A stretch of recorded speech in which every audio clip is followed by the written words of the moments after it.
Esta carta foi escrita por volta do ano 90 depois de Cristo.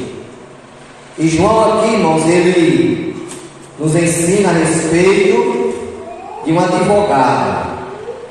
Este advogado é o advogado dos advogados, que é o nosso Jesus. E aqui ele nos ensina e nos chama carinhosamente de filhinhos. Ele escreveu na época, mas esta palavra também é para nós nos dias atuais. E ele diz: meus filhinhos, é o tratamento aqui que ele dirige a nós. Meus filhinhos, estas coisas vos escrevo para que não pequeis. João aqui, irmãos, ele quis nos ensinar e quer nos ensinar que não devemos pecar. É o que ele nos ensina, porque nós sabemos que o ser humano, ele é propício ao pecado, é propício ao erro. E aqui nós vemos, irmãos, que ele nos ensina que não devemos pecar. É o que ele nos ensina.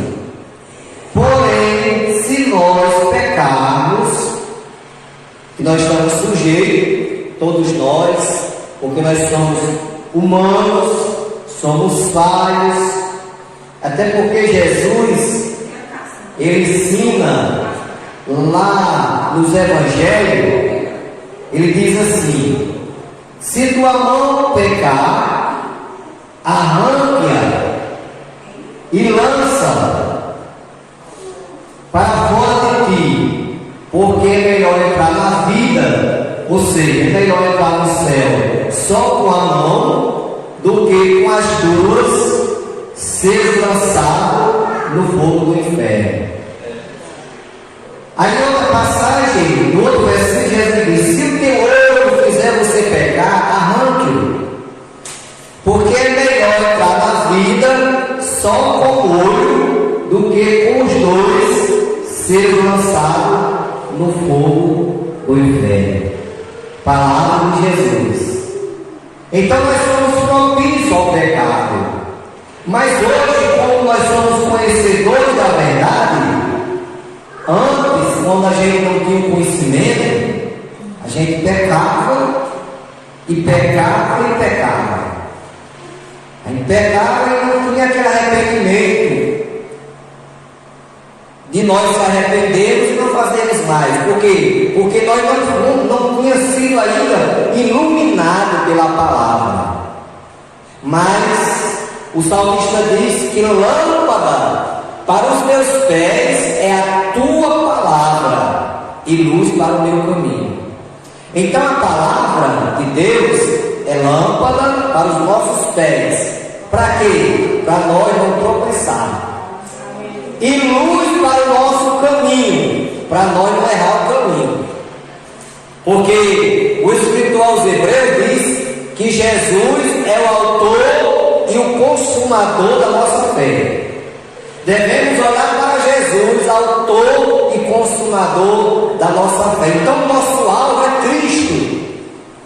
Porque alguém fica às vezes se lamentando, fica às vezes até se martelando, se machucando a si mesmo, dizendo: ah, fulano de tal errou, fulano de tal fez isso, fulano de tal fez aquilo, e é porque tem tanto tempo na igreja, tanto tempo faz que é crente e errou. Olha, o que a palavra nos ensina, o que a palavra nos ensina é que eu não posso olhar nem para a direita nem para a esquerda, eu tenho que olhar para Jesus. Quando meu alvo é Cristo, eu não vou olhar defeito de ninguém, porque todos nós temos defeitos. Nós estamos na caminhada, e a cada momento que nós caminhamos na presença de Deus, nós procuramos nos aperfeiçoarmos. Agora, a perfeição só no céu. E tem desses que às vezes ficam procurando igreja: ah, eu vou para a igreja e tal, porque aqui acontece isso e aquilo. Olha, não existe na terra igreja perfeita. Por quê? Porque todas elas é formada por humanos, por pessoas humanas. Para onde for, você vai achar o perfeito. Por quê? Porque é composta de pessoas humanas, de pessoas frágeis, falhas. Agora a perfeição só no céu. Mas aqui, João diz assim: meus filhinhos, não pequeis. É o que ele nos ensina, não pequeis. Mas se pecar, porque ele sabe que nós somos sujeitos, todos nós somos sujeitos. Se porém pecarmos, temos um advogado. Oh, coisa boa, né? Temos um advogado. Aleluia. Este advogado é maravilhoso. Este advogado não perde questão. Pode até o advogado da terra a gente entregar uma causa e ele entrar na justiça e perder a questão. Mas esse advogado aqui, irmão, não perde questão. Toda questão que você colocar na mão dele, você vai ter vitória. Aleluia. E na Bíblia nós temos vários exemplos de homens e mulheres de Deus que colocaram nas mãos deste advogado a sua causa, o seu problema, e tiveram um resultado positivo, tiveram vitória. Então nós temos em você advogado para com o Pai. Ele está ao lado do Pai, à direita do Pai, porque ele disse para os apóstolos: é necessário que eu vá, porque se eu não for, o Consolador não virá. Então foi necessário ele ir para o céu. E para isso, ele consolou, ele confortou os apóstolos lá no capítulo 14 de João. Quando ele estava próximo, aconteceu que ele estava já profetizado a respeito dele, do seu sofrimento, do seu julgamento, da sua condenação pelos homens, da sua morte na cruz. E ele disse para os apóstolos: não se turbe o vosso coração. Credes em Deus, credes também em mim. Na casa do meu Pai há muitas moradas. Se assim não fosse, eu não vos teria dito: vou preparar lugar. Mas se eu for e vos preparar lugar, virei outra vez e vos levarei para mim mesmo, para onde eu estiver, vós estejas também. Então Jesus, ele subiu para o céu, ele está no céu, ele está à direita do Pai, ele foi preparar lugar, mas ele vai voltar. Ele está voltando, e ele está à porta. Por mais que alguém pense que ele não vai voltar, ele está à porta, porque está escrito lá em Hebreus: mas um pouquinho de tempo, e o que há de vir virá e não tardará. E eu lembro aqui nesta palavra, quando Jesus subia aos céus, lá no monte, ele foi para o monte, lá subiu para o céu, no capítulo 1 de Atos, e os apóstolos olhavam ele subindo, e ali apareceu dois varões de branco e perguntaram para os apóstolos: por que estás olhando para o céu? Esse mesmo Jesus que vocês estão vendo subir para o céu, um dia há de voltar, assim como vocês estão vendo ele subir. Então Jesus, irmão, está voltando. Este advogado está voltando para buscar a sua igreja, para buscar a sua noiva, porque nós somos a noiva de Cristo, nós somos a noiva do Cordeiro, e a Bíblia diz que a trombeta vai tocar. Paulo escrevendo aos Tessalonicenses, capítulo 4, a partir do versículo 13, que a trombeta tocará, vai ser tocada, e os que morreram em Cristo ressuscitarão primeiro. E nós que estivermos vivos seremos transformados e arrebatados juntamente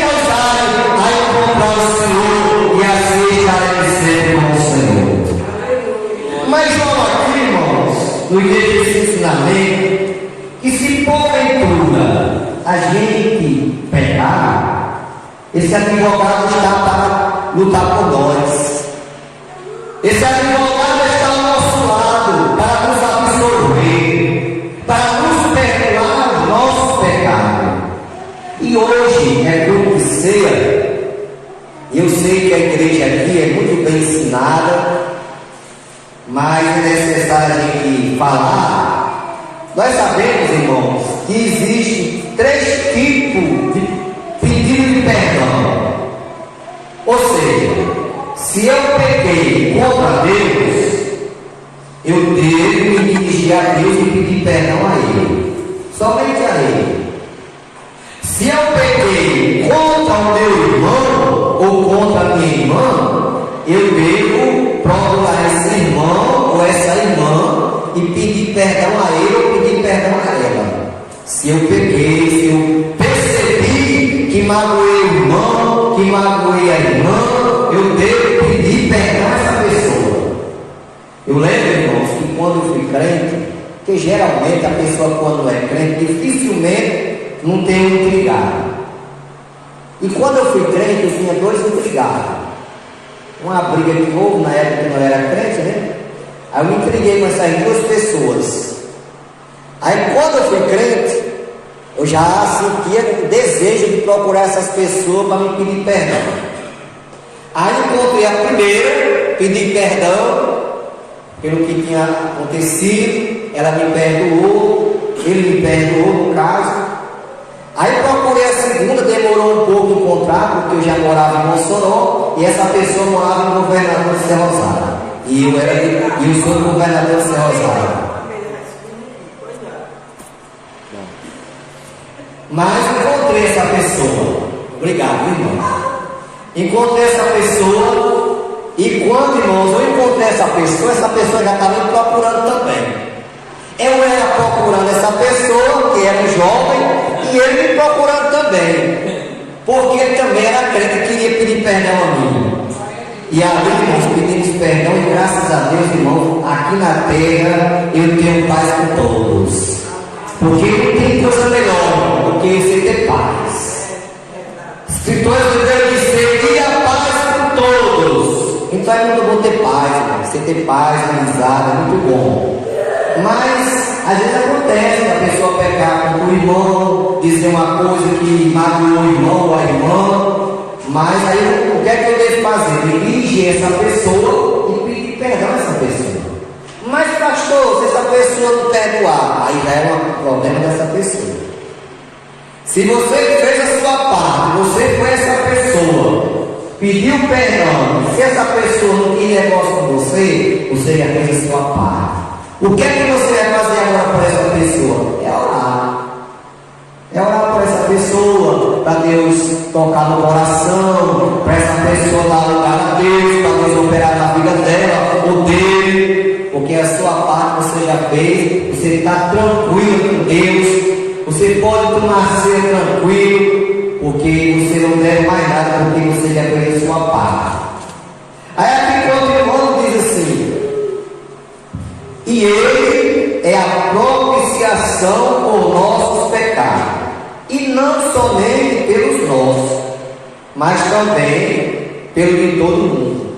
Então Jesus, irmãos, ele veio, ele é o advogado, ele é o nosso advogado, mas não somente pelos nossos pecados que ele morreu pelos pecados de todo mundo.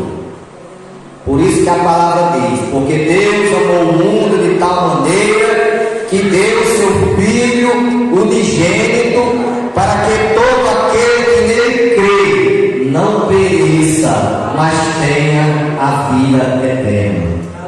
Nós temos um exemplo na Bíblia, o exemplo de José do Egito. Os irmãos conhecem a história. José do Egito, o primeiro filho da velhice de Jacó. Jacó com Raquel, o primeiro filho foi José, depois foi Benjamim. E José, ele foi desprezado pelos seus irmãos, porque os seus irmãos tinham inveja dele.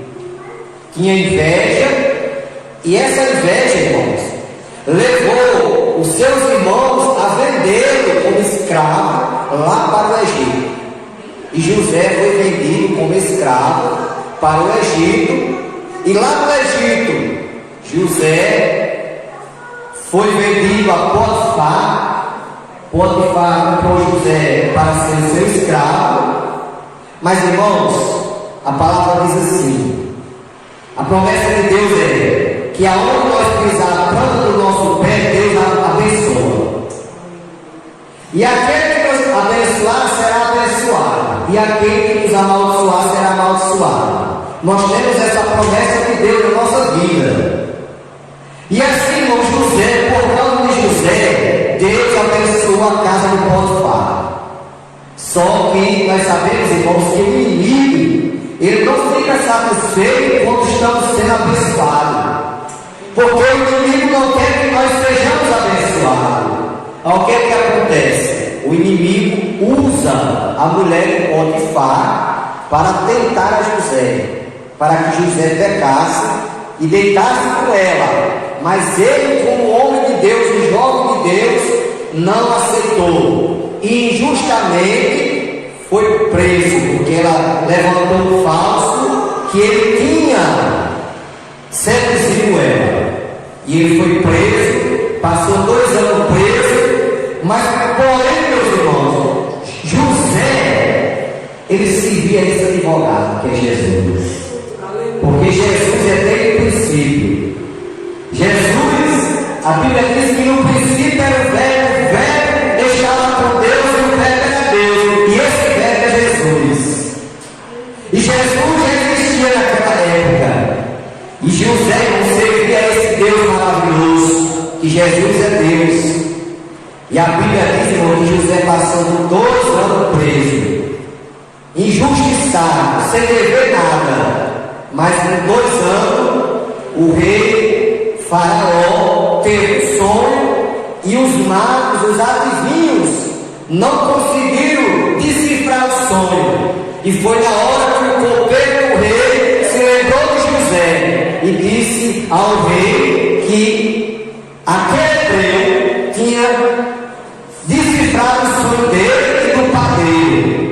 E assim o rei Faraó mandou chamar José, e José decifrou o sonho, e do jeito que José decifrou realmente com o sonho que Deus havia dado ao rei, mostrando que havia de acontecer. E José foi naquele momento colocado como governador do Egito.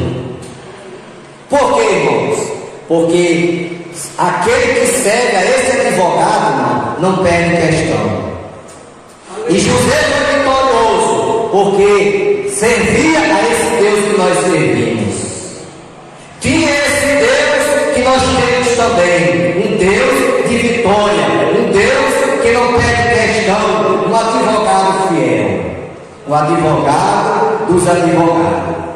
Aí João aqui, irmãos, ele nos deixa este ensinamento, só aqui lendo, recapitulando os 2 versículos aqui. Meus filhinhos, essas coisas vos escrevo para que não pequeis.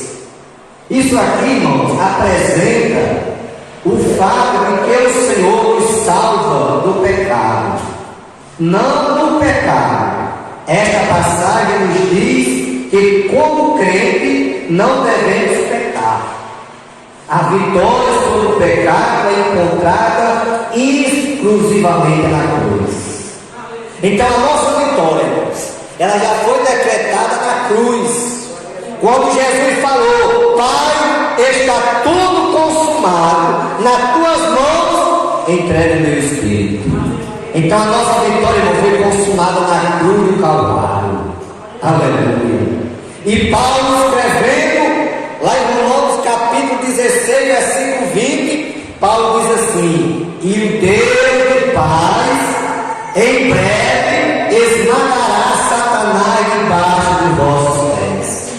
Então, a nossa vitória, a vitória da igreja, aqueles que servem esse advogado, aqueles que têm esse advogado, já está ganho por Jesus.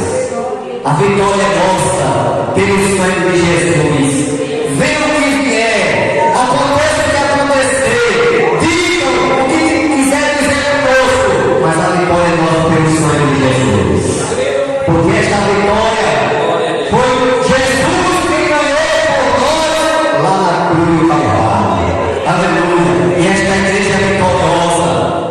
Jesus, quando perguntou: que diz os homens ser o filho do homem? Lá no capítulo 16 de Mateus. Aí os apóstolos disseram: Senhor, uns dizem que tu és Elias, outros dizem que tu és João Batista, outros dizem que tu és dos profetas. Aí Jesus pergunta: e você, o que é que vocês dizem que eu sou? Aí Pedro disse: tu és o Cristo, o Filho do Deus vivo. Aí Jesus responde: bem-aventurado és tu, Simão Barjonas, porque tu não revelou a carne e o sonho, mas meu Pai que está no céu. Eu também te digo que tu és Pedro, e sobre esta pedra edificarei a minha igreja, e as portas do inferno não prevalecerá contra ela. Então as portas do inferno não vai prevalecer contra a igreja do Senhor. Muitos já tentaram fechar essas portas para a casa da igreja e nunca conseguiram, e nem vai conseguir. Sabe por quê, irmão? Porque esta obra não é dos homens, esta obra é de Deus. Esta obra é de Deus. Quando estavam falando a respeito de Pedro e João, aí se levanta Gamaliel e diz: olha, se for dos homens vai se desfazer, mas se for de Deus, não. A obra, quando é de Deus, não tem homem que desfaça, porque é de Deus, irmãos. Então as portas do inferno não prevalecerá contra a igreja do Senhor. Aleluia. Apenas temos que obedecer o que a palavra diz. Devemos continuar marchando. Quando Moisés chegou diante do Mar Vermelho, que o povo parou, assombrado, vendo lá na frente, montanha de um lado, montanha de outro, o exército atrás, mas Deus disse a Moisés: Moisés, diga o povo que marche. E Moisés mandou o povo marchar, e o mar se abriu, e o povo passou a pé enxuto. Então Deus, irmãos, apenas quer que nós venhamos continuar marchando, porque o mar vai se abrir. Aleluia. Não há nada que vai resistir, irmão. O mar que se levantar em nossa frente, ele vai se abrir, porque o salmista dirá no Salmo 121: elevo os meus olhos para os montes, de onde virá o socorro? O meu socorro vem do Senhor, que fez o céu e a terra. Então, igreja, o nosso socorro vem do Senhor. Aleluia. O nosso socorro, quem vai nos dar a vitória, quem já nos deu a vitória, estamos com ela na vida por esse advogado chamado Jesus. É este advogado. Então, igreja, graças a Deus, nós queremos agora